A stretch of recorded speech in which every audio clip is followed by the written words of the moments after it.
Welcome to As Built, the podcast about architecture firms and buildings and how both get built. I am your host, Brian Jones. My guest today is Global Co-Chair at Gensler and co-author of the book, Design for a Radically Changing World, Diane Hoskins. Thank you so much for coming on the podcast. Well, Brian, thank you so much for inviting me. We're looking forward to this conversation. You recently co-authored the book, as I said, Design for a Radically Changing World, in which you explain the term crisis multiplier as multiple overlapping crises that have an amplified impact on humanity. As the crisis multipliers change over time to include new conditions, how do you communicate those changes and impacts on design thinking to the internal team? Well, that's a great question. And first of all, thank you for reading the book. And this is really a core issue. And actually, I think you've pulled one of the important threads, which is even though we know many of the crises that have happened in recent time, the book is really about recognizing that these black swans, or whatever we want to call them, things we don't expect, things that feel like setbacks or are threatening in one way or the other, or just are kind of turning everything we knew upside down, that they seem to be happening more and more frequently. And we don't necessarily get over one before another one might happen. And we certainly have seen that in the last few years. And so that's why this sort of idea of multiplication, or really, if there's two crises, there's sort of a yet another third or fourth or fifth impact because of the sort of interaction of these factors. And your question is a great one. How do you communicate these issues and these impacts on design? And just to kind of put a little bit of our thought process into it, because what we learned since COVID as leaders, we might not have thought this as much before, but it really became much more tangible and present, is that you really need to intentionally talk about these things. You need to name the issues and call them out for, again, we're talking about sort of that internal syncing up and getting everyone not only aware, but also it takes away a little bit of the fear, maybe. If you say, look, there's this going on or that going on, one, no one's alone. We're all going through this together, but also that we need kind of a collective energy as we look at what we're going to do to innovate to move forward. So we really found, whether it was COVID or the George Floyd social justice movement or extreme inflation or these global conflicts, that we've used our platform of communications, whether it's our broadcasts, our newsletters, our annual design forecast, to both call out and really identify some of these things, but also helping our opening up to a kind of an energy of innovation, problem solving, creativity that we believe can be ignited when crises are happening. So, one of the things that was a bit surprising about your background and prior to you joining Gensler was that you worked in several development firms prior to joining Gensler. How did that change and inform your practice? Throughout my career, I just always was very curious about everything and really learned to follow my interests with my as my career developed. And I now, in sort of hindsight, I realize I'm probably more of a systems thinker, and that no matter where I am in kind of an ecosystem or a business community, I'm really better when I understand the other parts of the system. And so I did spend time in architecture, in interior design, in real estate. I did my MBA. I'm even currently on the board of a, large real estate investment trust. I lead the Urban Land Institute, as well as being the co-chair of a design firm. And all of this really has helped me and all of our colleagues, frankly, have that same kind of curiosity to really explore issues that are on the crossroads of design and how people live, work, and play. And we've developed important knowledge about cities, about workplaces, about experience that inform design through the lens of, frankly, all of the kind of component parts of an ecosystem. So, speaking of your colleagues, in the book, you talk about a one firm culture. How does that culture impact the practice of architecture and what unique opportunities does it provide? Gensler is made up of over 6,000 creative individuals, diverse in every way, different backgrounds, different nationalities, different life experiences, different demographics. We live in over 50 cities in 14 countries, but we're one community. And that's what being a one firm is all about. We have one P&L. We're unified in our goals, our values, our guiding principles, our vision. And it's a culture of sharing and one that really understands that 1 + 1 = 5, that as we connect together with those different perspectives, we can come up with amazing ideas and innovations, and then others build on those ideas, and then someone else builds on those ideas. And there's just so many examples of that. There's firms that have multiple offices, but sometimes those offices compete with each other and even have different business metrics that compete. They compete for projects. And we are the opposite. We really believe that when you win, I win, and it's about we. It really helps us in terms of being able to share across from not being siloed in our, let's say, our workplace knowledge versus our knowledge of something else. What we're seeing today is that hospitality design needs to impact and influence workplace design, and workplace design needs to impact airport design, and airport design needs to help us understand how to design places that are mobility centers in our cities. And these kind of cross linkages, whether they're geographies or practice areas, or again, just different knowledges of how to build certain kinds of buildings, sustainable design, detailing, all of these amazing facets of knowledge that need to come together today to solve these complex challenges in this radically changing world. It needs that kind of collaboration. And that's what we define as the one firm. With that ambitious one firm culture, which is admirable, how do you translate that from people who have a lot of experience down to people who are just starting out in their career? How does that happen? Well, we have a huge focus on talent development and leadership development. And our part of our ethos is people first. And that means helping our team members grow. Everyone should be in growth mode. No one should Mm. be on automatic pilot. There's sort of three rings, right? The center is sort of automatic pilot, and you push out of that comfort zone into growth mode. And that's where we want everyone to be, whether you're a brand new graduate or you are someone with 20 years experience or 30 years experience. There are new things for you to learn because the world is constantly changing around us. The outer ring is the panic zone, and that's where you don't want to be, is when too much is new or you don't have enough resources or people around you to help you. It's that growth zone that is really important that all of us are in. And that's what we really focus on with talent development.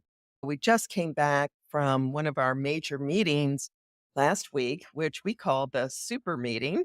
And the super meeting is part of that bringing people of all, backgrounds and levels in our firm to a level of understanding of what our firm is all about as a collaborative engine of innovation.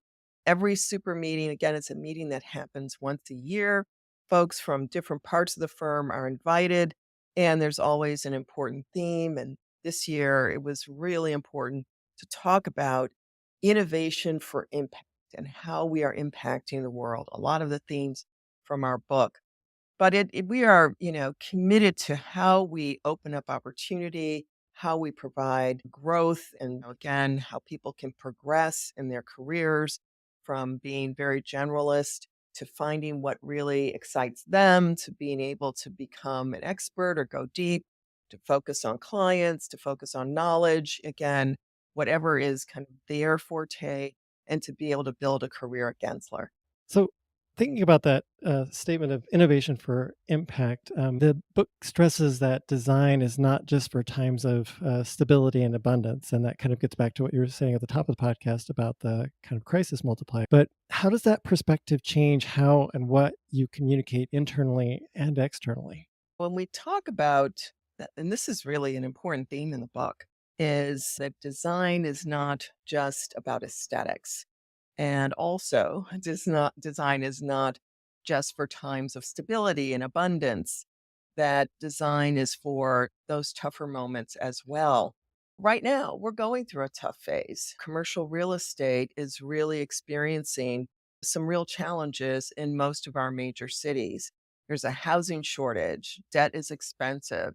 As we look at kind of real estate, the class B and C office product is at risk. And risk means massive loss of value. Risk means empty buildings. It means empty retail. It means often small businesses going out of business. It can mean wholesale change in our cities, especially the core city centers.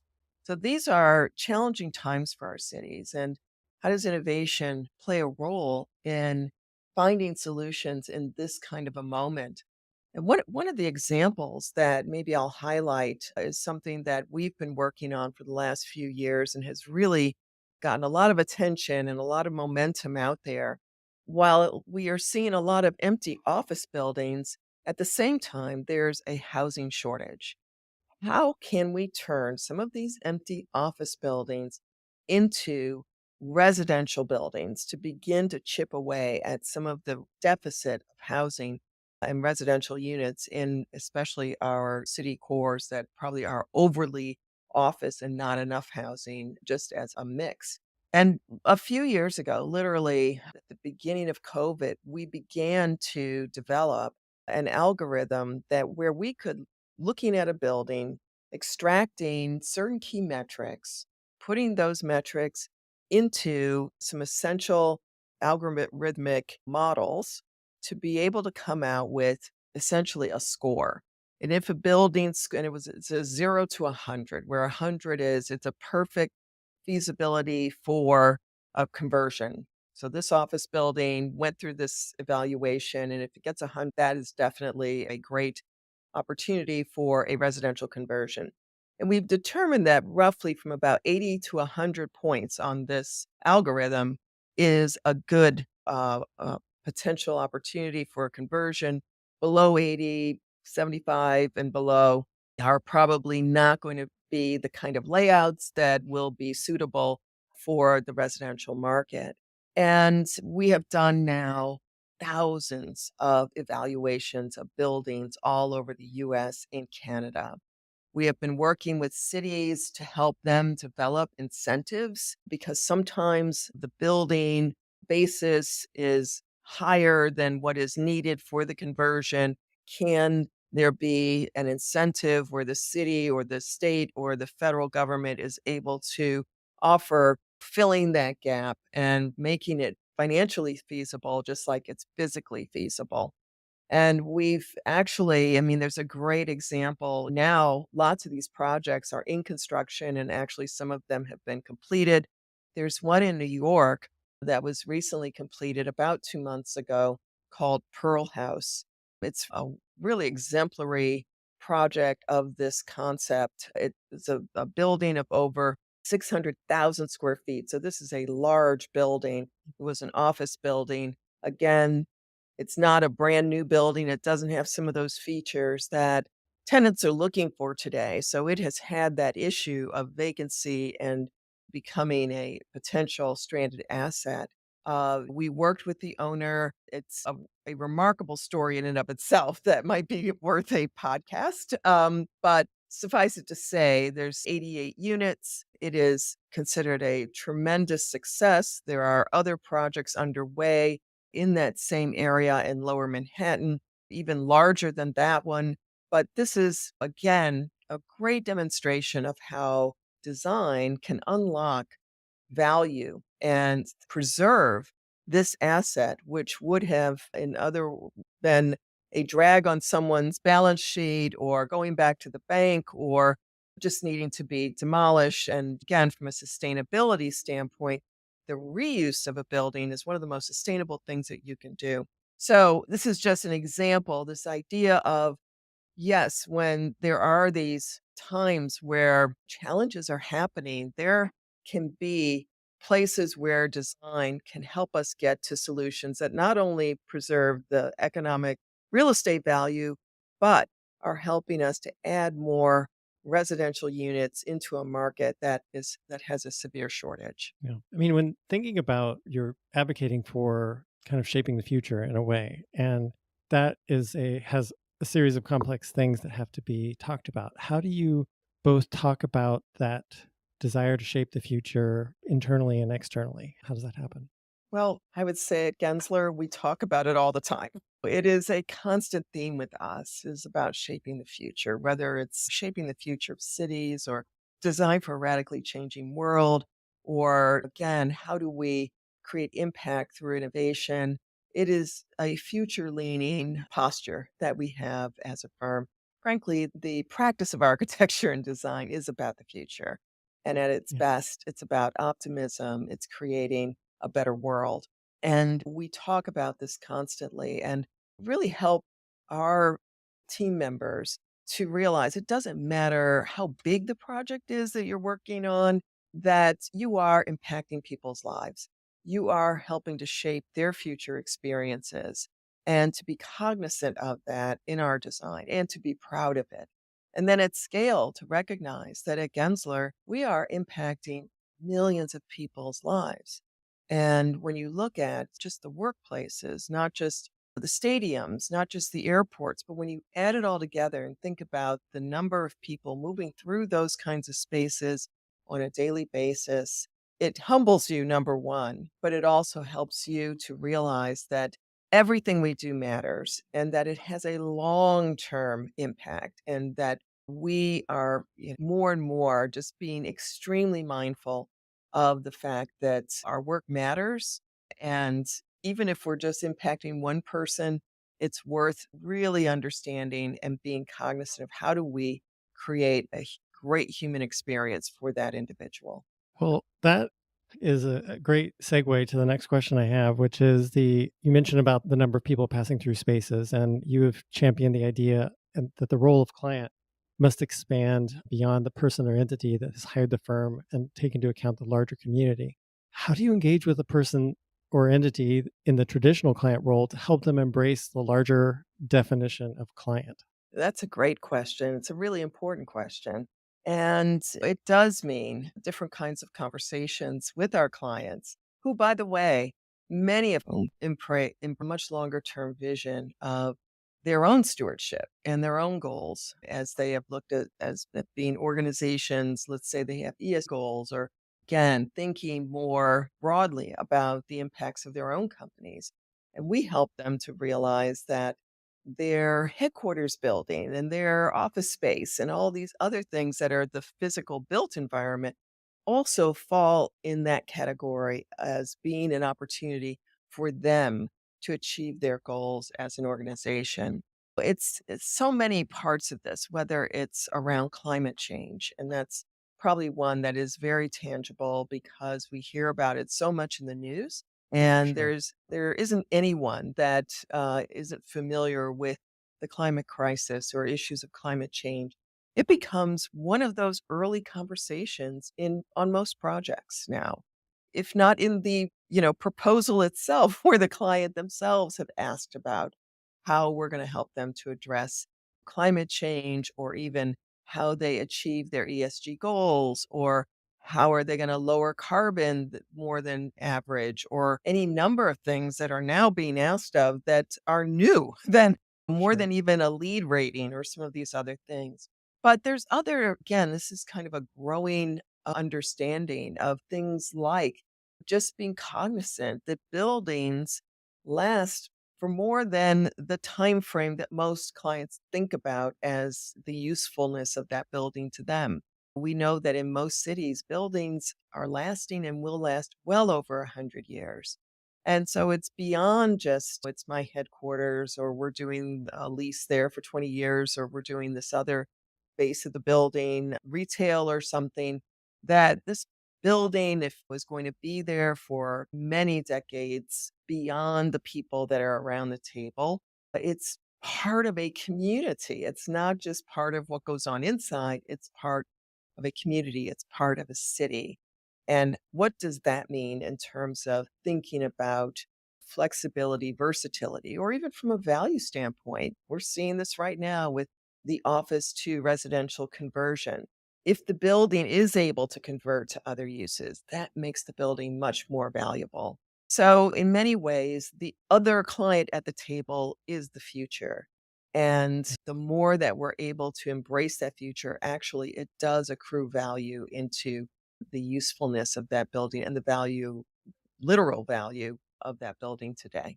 So, thinking about like current state of the office environment and all the changes it's undergone in the last few years, in the future of work chapter about the future of work in the book, there are a number of interesting insights, and one that kind of stood out in particular was the form of the infographic showcasing the types of workplace experiences employees want, broken out by country. All 9 countries listed coffee shop as their first or second most desirable workplace experience. Was that a surprising finding? Not at all. Again, those are typologies that people want to see in their workplaces. And it is exciting as designers that we're able to bring hospitality type of environments, learning type of environments, more interactive, collaborative type of environments into the workplace today as organizations now recognize that is work also. And those are the type of places. I mean, some people really need that absolute quiet focus, and we're designing those kinds of spaces. Some people find that a very active type of space, like a coffee shop, actually for them is a better environment. And it's that full range of spaces, which goes back to really hearing people and realizing that people are very different in what are in their needs. We are coming out with a brand new workplace research report, and we've been studying the workplace. Gensler Research Institute was founded in around 5, and we've been studying the workplace in a longitudinal way since then. So we have probably some of the best and longest standing workplace research out there. And so we continually are surveying and doing various kinds of research, tapping into worker communities around the world, comparing, contrasting, looking for what has changed, what has stayed the same, and periodically release new findings and new research that we're developing. And so a new study is actually going to be coming out in the next month. So I want to just put that out there for Excellent. folks listening at gensler.com. But again, some really important findings are starting to emerge from that, the research, and you'll see it online. Again, I won't try to go through all of it, but it really is getting deeper into what creates a great workplace and what are those new benchmarks. And we've been able to really isolate a top performer, top workplace performance group of respondents and really starting to look at them as a new benchmark. And this is actually new ground. So this will begin to not only say what works for most people, what doesn't work for most people. This is saying for the top companies, this is what's happening. And these are the kinds of things that are being put in place. And these are some of the most competitive companies in the world are starting to see results from these kinds of workplaces. So we're really excited about that and recognizing that this is a very fluid space. And if we were to even look at what we were saying a year ago, 2 years ago, all of that now is really starting to get more less about question marks, and I think we're really starting to see answers. We just finished and opened our own new office in San Francisco, which embodies a lot of these new ideas that we're seeing as being really important for our clients. And it goes back to some of the things I was just mentioning. You know, if you look at our longitudinal workplace work research, you don't even have to speak to COVID to see that there was going to be a comeuppance for workplace, right? All the way from, I would say, about 2013 to even the findings that we released a month before COVID. So this is really the workplace circa 2019.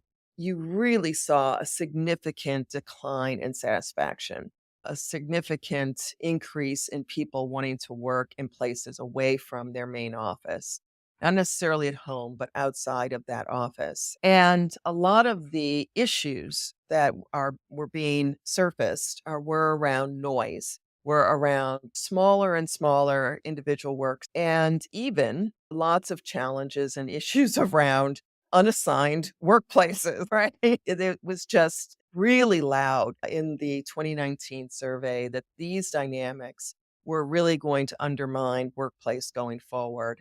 So, whether or not we had COVID, we were headed toward some kind of massive correction on workplace, accelerated it, or maybe even helped it to happen. I think it's allowed us to kind of have an upfront and real conversation about workplace with no sacred cows and have tos, because the alternative is just don't have one, right? I think the point is just don't have one unless you're going to have one that works. And really addressing people do need quiet space if they're going to work in the office. People do need to have access to other kinds of working environments. They need to have a break from one type of activity to another. All these kinds of things are have tos. And we don't need the ping pong tables. People don't need five different kinds of couches. I mean, it's really much more tangible and, again, I think clear around the kinds of spaces that are needed in workplaces today. And at the same time, it's not one size fits all. So companies have to do the homework. They have to ask the tough questions. They may have to set up mock-ups and test ideas, but we have definitely pivoted hard into a new kind of workplace.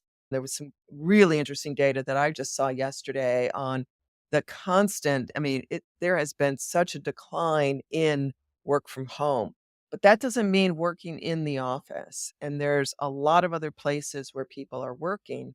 And so I think it is still about, is that workplace going to be a place that meets those needs? The home office isn't, but there's this other zone of workplaces, including the coffee shop side of it, and potentially even co-working if that comes back kind of in a new form. But anyway, I'll have you dive into that and maybe Yeah, we'll do a podcast on that new workplace report. sounds great. I mean, you touch on this even further a little bit in the book about the idea of how to having to shift the conception of worker in a workplace or obligation to consumer of a workplace or destination. How has that been impacting the design thinking that's going on? Absolutely. And I think that's really it's interesting because consumer orientation means it's about their wants, their needs, their aspirations. That's the focus. And I think the voice of the worker consumer is what has really become the aha of the COVID and post COVID era. And again, really being able to listen, to kind of pull away the noise, to not overreact to any piece of it, but to really try to get under it. It's a little bit like the Apple iPod situation, though. I mean, if you were to listen to Steve Jobs, and he's right that consumers would have never been able to say that's what they wanted because no one had ever seen one before, right? So, Sure. workplace is kind of in that place today. We are truly reinventing, not just styling it, not just adding some new features. We're literally reinventing. And to your point, it's about that individual consumer, it's about that community, that organization as the consumer as well. And so, how those things play out, and then how do we, through research like what we're doing and others that are doing great research around all of these issues, how do we bring that to create the iPod office that is something no one's ever seen before, but really is what we've all needed? So, one last question. What is your hope for the future of the practice of architecture? I think this is the best time ever to be an architect and designer because the challenges are so great and we have so much to offer. My hope, and I think our hope for the practice, is that the practice, even beyond us, all of us, that we will all engage with the toughest challenges of the world. Not only Gensler, but all architecture and design firms, that we all lean into the opportunity to be part of and at the table. Often, when there's tough things going on, you have policy people, you have financial people, you have political, and you need design as well. You need vision and what if, and people who know how to bring complex ideas together into something that starts to take shape and that people can coalesce around. We are really bullish and optimistic about the future. We believe in cities and we believe in people. And we really do believe that design has something really important to offer. And we're excited to be part of this journey as we go forward. Well, thank you again for taking time out of your schedule to share your insights with me and with our listeners. Thank you so much. Until next time, this has been As Built.